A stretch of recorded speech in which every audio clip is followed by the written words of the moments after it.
প্রিয় দর্শক শ্রোতা, আজকে আমি আপনাদের সামনে এমন একটি সর্বশ্রেষ্ঠ পাওয়ারফুল ইস্তেগফারের কথা শেয়ার করব। প্রিয় দর্শক, যদি কষ্ট করে এই ইস্তেগফারটি শুক্রবার দিনে বা রাতে পড়তে পারেন, তাহলে আল্লাহ তাআলা আপনার উপর রাজি খুশি হয়ে আপনাকে দামি দামি 15টি পুরস্কার দান করবেন। বলুন না সুবহানাল্লাহ। প্রিয় দর্শক, একটু ধৈর্য ধরে পুরো ভিডিওটি মনোযোগ দিয়ে দেখুন, শুনুন। ইনশাআল্লাহ আপনার অনেক অনেক ফায়দা হবে। মহান আল্লাহ তাআলার কাছে প্রার্থনা করি, হে আল্লাহ, যে ব্যক্তি এই ইস্তেগফারের আমলটি করবে, তুমি তাদের সকল সমস্যা দূর করে দিও, তাদের সকল মনের আশা আকাঙ্ক্ষাগুলো পুরা করে দিও, দুনিয়া ও আখিরাতে কল্যাণ দান করিও, আমিন। প্রিয় দর্শক শ্রোতা, এই ভিডিওতে একটি লাইক দিয়ে কমেন্টে আপনি আমিন লিখে দোয়াতে শরীক থাকুন, কেননা কে জানে যে কারো দোয়া কখন কবুল হয়ে যায়।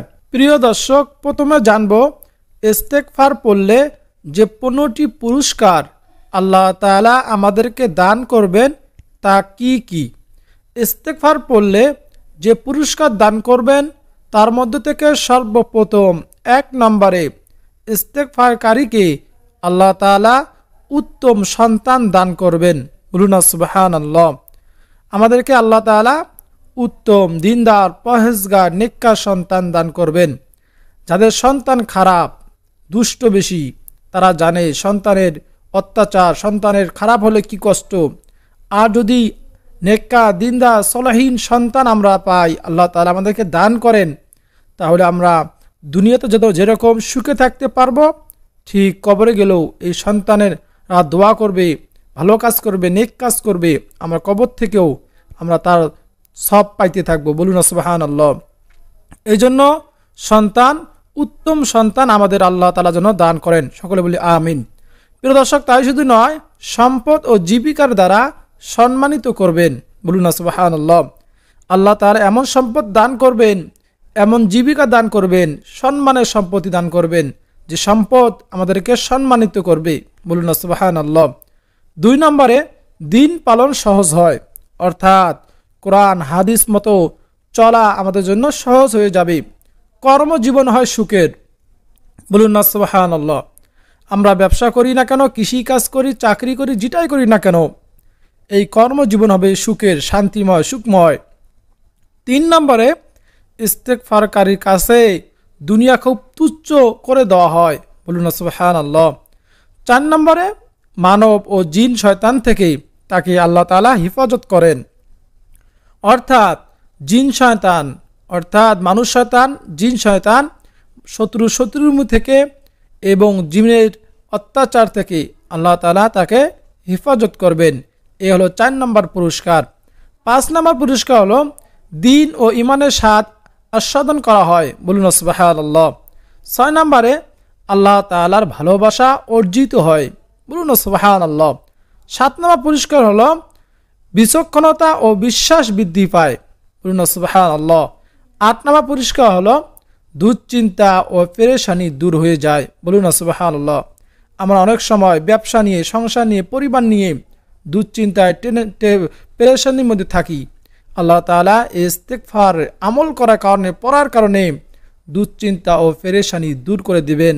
বলুন সুবহানাল্লাহ। 9 নম্বর পুরস্কার হলো আল্লাহ তাআলা বেকারত্ব দূর করে দিবেন। বেকারত্ব দূর হয়, আল্লাহ তাআলা কর্মের ব্যবস্থা করে দিবেন। আমরা যারা বেকার হয়েছেন তারা এই ইস্তেগফার আমল করে দেখেন, আপনি কল্পনাও করতে পারবেন না আল্লাহ সুবহানাহু ওয়া তাআলা আপনার কিভাবে বেকারত্ব দূর করে কর্মের ব্যবস্থা করে দেয়। 10 নম্বর পুরস্কার হলো আল্লাহ তাআলার নৈকট্য অর্জিত হয়। আল্লাহ তাআলার নৈকট্য অর্জিত হয়। বলুন সুবহানাল্লাহ। আর তওবা করার কারণে আল্লাহ তাআলা আনন্দিত হন। বলুন সুবহানাল্লাহ। প্রিয় দর্শক, 11 নম্বরে মৃত্যুর সময় ফেরেশতারা তার জন্য সুসংবাদ নিয়ে আসে। আমরা যখন মৃত্যুবরণ করব, যদি ইস্তেগফার আমল করতে পারি, ফেরেশতারা তার জন্য যে ইস্তেগফার পাঠ করবে তার জন্য সুসংবাদ নিয়ে আসে। বলুন সুবহানাল্লাহ। 12 নম্বরে হাসরের মাঠে যখন প্রচণ্ড গরম, ঘামের মধ্যে মানুষ থাকবে, 1.5 হাত 2.5 হাত এরকম বলা হয়েছে হাদিসে, সূর্য মাথার উপরে আসবে, মানুষ মমের মতন গলতে থাকবে, আর আল্লাহ তাআলাকে ডাকতে থাকবে। এই কঠিন মুসিবতের দিন, কঠিন দিনে কেউ কারো পাশে থাকবে না, কেউ কারো উপকারে আসবে না, তখন এই ইস্তেগফার পাঠকারী থাকবে আরশের ছায়া তলে। হাসরের মাঠে আরশের ছায়া ছাড়া কোনো ছায়া থাকবে না। এই ছায়া তলে যারা ইস্তেগফার আমল করবে, তাই হাসরের ময়দানে এই 12 নম্বর পুরস্কার আল্লাহ তাআলা দান করবেন, আরশের নিচে ছায়া দান করবেন। বলুন সুবহানাল্লাহ। 13 নম্বর পুরস্কার হলো কিয়ামতের দিন মানুষ যখন অস্থির থাকবে, ইস্তেগফার পাঠকারী থাকবে ডানপন্থী মুত্তাকিনদের দলে। বলুন সুবহানাল্লাহ। অর্থাৎ কিয়ামতের দিন যারা মুত্তাকিন হবে, ডানপন্থী হবে, যাদের ডান হাতে আমলনামা আল্লাহ তাআলা দান করবেন, তারাই হবে জান্নাতি। তাদের দলে থাকতে পারবে এই ইস্তেগফার পাঠকারী। আল্লাহ তাআলা তাকে এই বেশি বেশি ইস্তেগফার পড়ার কারণে এই পুরস্কারটি দান করবেন, যে ডানপন্থী এবং মুত্তাকিনের দলে আল্লাহ তাআলা তাদেরকে রাখবেন। বলুন সুবহানাল্লাহ। 14 নম্বরে মন্দ কাজ থেকে বেঁচে থাকা যায়। আমরা অনেকেই আছি চাইলেও আমরা খারাপ কাজ, গুনাহ কাজ থেকে বেঁচে থাকতে পারি না। আমরা চাইলেও নামাজ পড়তে পারি না, আমরা চাইলেও সুদ, ঘুষ ইত্যাদি বিভিন্ন গুনাহ কাজ থেকে ফারেক থাকতে পারি না। এই ইস্তেগফার বেশি বেশি পড়ার কারণে ধীরে ধীরে এই ইস্তেগফার পড়ার কারণে মন্দ কাজ থেকে বেঁচে থাকা যাবে। বলুন সুবহানাল্লাহ। সর্বশেষ আল্লাহ তাআলা যে পুরস্কারটি দান করবেন তা হলো আরশ বহনকারী ফেরেশতারাও তার জন্য দোয়া করেন। বলুন সুবহানাল্লাহ। আল্লাহ তাআলার আরশ আজিম যে ফেরেশতারা বহন করে আছে, ধরে আছে, এই ফেরেশতারাও ওই ইস্তেগফার পাঠকারীর জন্য দোয়া করেন। বলুন সুবহানাল্লাহ। প্রিয় দর্শক, ফেরেশতারাও নিষ্পাপ। এই ফেরেশতা দোয়া পেতে অবশ্যই আমরা ইস্তেগফারে আমল করব। প্রিয় দর্শক, আমরা এখান থেকে সুন্দরভাবে জানবো এবং ইস্তেগফার পড়ার নিয়ম জানবো, ইস্তেগফার সুন্দর করে শিখব এবং মনে দীর্ঘ বিশ্বাস নিয়ে আমরা আল্লাহ তাআলার উপর তাওয়াক্কুল রেখে আমরা ইস্তেগফার আমল করব। প্রিয় দর্শক শ্রোতা, ইস্তেগফার হলো আল্লাহ তাআলার কাছে ক্ষমা প্রার্থনা করা। রাসূল করিম সাল্লাল্লাহু আলাইহি সাল্লাম বলেন, আল্লাহর কসম, আমি দিনের মধ্যে 70 বার অধিক ইস্তেগফার পাঠ করি, আল্লাহ তাআলার কাছে ক্ষমা চাই এবং তওবা করি। সহিহ বুখারী শরীফের হাদিস 2324। প্রিয় দর্শক, রাসূল করিম সাল্লাল্লাহু আলাইহি সাল্লাম তার সামনের জিন্দেগির গুনাহ এবং পিছনের জিন্দেগির গুনাহ আল্লাহ তাআলা মাফ করে দেন। নবী রাসূল যারা দুনিয়াতে এসেছে তারা নিষ্পাপ, সামনের জিন্দেগি পিছনের জিন্দেগি গুনাহ সব আল্লাহ তাআলা ক্ষমা করে দেন, তারা নিষ্পাপ। এই রাসূল করিম সাল্লাল্লাহু আলাইহি সাল্লাম নিষ্পাপ হওয়ার কারণে, আল্লাহ তাআলার বন্ধু হওয়ার কারণেও আল্লাহ তাআলার কাছে ইস্তেগফার দিনে 70 বারও অধিক পাঠ করতেন, আল্লাহ তাআলার কাছে ক্ষমা চাইতেন। আমরা তো গুনাহগার, আমরা তো পৃথিবীর এমন কোনো গুনাহ নেই আমরা করি নাই, আমরা এই গুনাহ থেকে আল্লাহ তাআলার কাছে ক্ষমা চাই না। এই জন্য আমরা আল্লাহ তাআলার কাছে ইস্তেগফার পড়ার কারণে বেশি বেশি আমরা ক্ষমা চাইব। প্রিয় দর্শক, ইস্তেগফার কীভাবে করবেন, কীভাবে করব আমরা ইস্তেগফার কীভাবে পাঠ করব, কীভাবে করব? ইস্তেগফার যে কোনো শব্দ দ্বারা করা যায়। যেমন আস্তাগফিরুল্লাহ সর্বশ্রেষ্ঠ, এই আস্তাগফিরুল্লাহ সর্বছোট, সব থেকে ছোট ইস্তেগফার আস্তাগফিরুল্লাহ। আস্তাগফিরুল্লাহ পড়তে অনেক সহজ, কিন্তু এর ফজিলত অনেক বেশি। এমনকি আমরা এও করতে পারি, ইয়া আল্লাহ আমাকে ক্ষমা করে দিন, ইয়া আল্লাহ আমাকে ক্ষমা করে দিন বলেও দোয়া করলেও হবে। আমরা যদি বলি ইয়া আল্লাহ আমাকে ক্ষমা করে দিন, এই বলে দোয়া করলেও হবে। তবে রাসূল করিম সাল্লাল্লাহু আলাইহি সাল্লাম যে বাক্যে ইস্তেগফার করেছেন সে বাক্যগুলো ক্ষমা চাওয়ার নিঃসন্দেহে অতি উত্তম। রাসূল করিম সাল্লাল্লাহু আলাইহি সাল্লাম যে বাক্যগুলো দ্বারা ইস্তেগফার করেছেন, ক্ষমা চাইছেন, নিঃসন্দেহে অতি উত্তম ওই বাক্যগুলো। এখানে হাদিসে বর্ণিত কিছু ইস্তেগফারের কথা আপনার সাথে শেয়ার করব, আপনারা এই ইস্তেগফারগুলো আমল করবেন। 1 নম্বরে শুধু আস্তাগফিরুল্লাহ আস্তাগফিরুল্লাহ বলা। রাসূল করিম সাল্লাল্লাহু আলাইহি ওয়াসাল্লাম নামাজ শেষে 3 বার আস্তাগফিরুল্লাহ আস্তাগফিরুল্লাহ আস্তাগফিরুল্লাহ বলতেন। মুসনাদে আহমদ শরীফের হাদিস। 2 নম্বরে রাসূল করিম সাল্লাল্লাহু আলাইহি ওয়াসাল্লাম বলেছেন, যে ব্যক্তি ইস্তেগফার পাঠ করবে, আস্তাগফিরুল্লাহাল্লাযী লা ইলাহা ইল্লা হুয়াল হাইয়ুল কাইয়্যুম ওয়া আতুবু ইলাইহি। আবার বলছি, আস্তাগফিরুল্লাহাল্লাযী লা ইলাহা ইল্লা হুয়াল হাইয়ুল কাইয়্যুম ওয়া আতুবু ইলাইহি।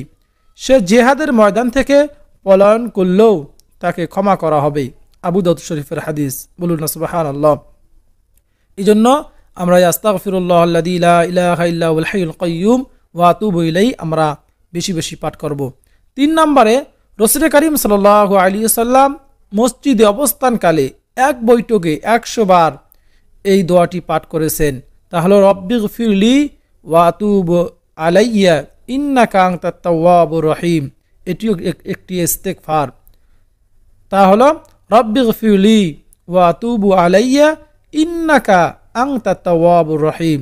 আবু দাউদ শরীফের হাদিস। 4 নম্বরে সব থেকে মর্যাদাপূর্ণ গুনাহ মাফের শ্রেষ্ঠ ইস্তেগফার হলো সাইয়্যিদুল ইস্তেগফার। আমি এই ইস্তেগফার নিয়ে আমার এই চ্যানেলে কয়েকটি ভিডিও দিয়েছি। এই সাইয়্যিদুল ইস্তেগফার কি জন্য? ইস্তেগফার পাঠের অনেক ফজিলত রয়েছে। আমি তো 15টি কথা বললাম। আল্লাহ তাআলা চাইলে, আল্লাহ তাআলা রাজি খুশি হলে তারও অধিক ইস্তেগফারের ফজিলত। এখানে 10 মিনিট 15 মিনিট কেন, ঘন্টার পর ঘন্টা আলোচনা করলে শেষ হবে না।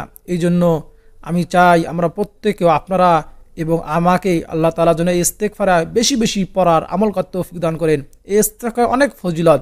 প্রিয় দর্শক, এই সাইয়্যিদুল ইস্তেগফার আপনারা মুখস্থ করে নেবেন। সাইয়্যিদুল ইস্তেগফার হলো আল্লাহুম্মা আনতা রাব্বি লা ইলাহা ইল্লা আনতা খলাকতানি ওয়া আনা আবদুকা ওয়া আনা আলা আহদিকা ওয়া ওয়া'দিকা মাস্তাতা'তু আউযু বিকা মিন শাররি মা সানা'তু আবুউ লাকা বিনি'মাতিকা আলাইয়া ওয়া আবুউ বিযামবি ফাগফিরলি ফাইন্নাহু লা ইয়াগফিরুয যুনুবা ইল্লা আনতা। আপনারা যদি এই সাইয়্যিদুল ইস্তেগফার শব্দে শব্দে ভেঙে ভেঙে সহি শুদ্ধকে শিখতে চান, আমাকে কমেন্ট করে জানাবেন। আমি শুধু এই সাইয়্যিদুল ইস্তেগফার আপনাদেরকে শেখানোর একটি ভিডিও তৈরি করব ইনশাআল্লাহ। প্রিয় দর্শক, নবী করিম সাল্লাল্লাহু আলাইহি সাল্লাম বলেন, যে ব্যক্তি দিনের বেলা সকালে দীর্ঘ বিশ্বাসের সঙ্গে এই ইস্তেগফার পড়বে আর সন্ধ্যা হওয়ার আগেই সে মারা যাবে, সে জান্নাতি হবে। আর যে ব্যক্তি রাতে প্রথম ভাগে অর্থাৎ সন্ধ্যায় দীর্ঘ বিশ্বাসের সঙ্গে এই ইস্তেগফার পড়ে নেবে আর সে ভোর হওয়ার আগেই মারা যাবে, সে জান্নাতি হবে। বুখারী শরীফের হাদিস 6306। প্রিয় দর্শক, সাইয়্যিদুল ইস্তেগফার সকাল সন্ধ্যায় আমরা একবার করে পাঠ করব। আর হাঁটতে চলতে ফিরতে উঠতে বসতে যখনই মনে হবে আস্তাগফিরুল্লাহ আস্তাগফিরুল্লাহ, এই ছোট্ট ইস্তেগফারটি পাঠ করব, তাহলেই এই পুরস্কার আমরা অর্জন করতে পারব। ইস্তেগফার আমাদের জন্য যথেষ্ট হয়ে যাবে ইনশাআল্লাহ। আল্লাহ তাআলা যেন আমাদের সকলকে পবিত্র শুক্রবারে এই পবিত্র দিনে অথবা রাতে ইস্তেগফার বেশি বেশি পড়ার তৌফিক দান করেন, আমিন। প্রিয় দর্শক শ্রোতা, আপনারা কমেন্টে আমিন লিখে দোয়াতে শরীক থাকবেন, ভিডিওতে একটি লাইক দিবেন। প্রিয় দর্শক, শুক্রবার হলো দোয়া কবুলের সময়। আমরা যদি ইস্তেগফার বেশি বেশি পাঠ করতে পারি তাহলে আল্লাহ তাআলা আমাদের জীবনের সকল গুনাহ খাতা মাফ করে দিবেন। তাই শুধু নয়, আমরা এই পুরস্কারগুলো আল্লাহ তাআলা আমাদেরকে দান করবেন। আমরা শুক্রবার শুধু নয়, প্রত্যেক দিন আমরা ইস্তেগফারে আমল করার চেষ্টা করব ইনশাআল্লাহ। প্রিয় দর্শক, অত্যন্ত কার্যকারী একটি ভিডিও। যদি ভালো লাগে আপনার কাছে অবশ্যই চ্যানেলকে সাবস্ক্রাইব করে নেবেন এবং এই ভিডিওটি বেশি বেশি করে শেয়ার করে দিবেন যেন অপর মুসলিম ভাই ও বোনেরা দেখতে পারে এই ভিডিওটি। আপনার একটি ভিডিওর শেয়ারের মাধ্যমে যদি অন্য কেউ আমল করে, আপনি সবের অংশীদার হতে পারবেন। এবং ভিডিওটি প্রচারের স্বার্থে লাইক করবেন, কমেন্ট করে জানাবেন কেমন হয়েছে। আজকে এই পর্যন্ত, দেখা হবে পরবর্তী কোনো ভিডিওতে। আপনাদের সকলের সুস্বাস্থ্য কামনা করে বিদায় নিচ্ছি। আসসালামু আলাইকুম ওয়া রাহমাতুল্লাহি ওয়া বারাকাতুহু।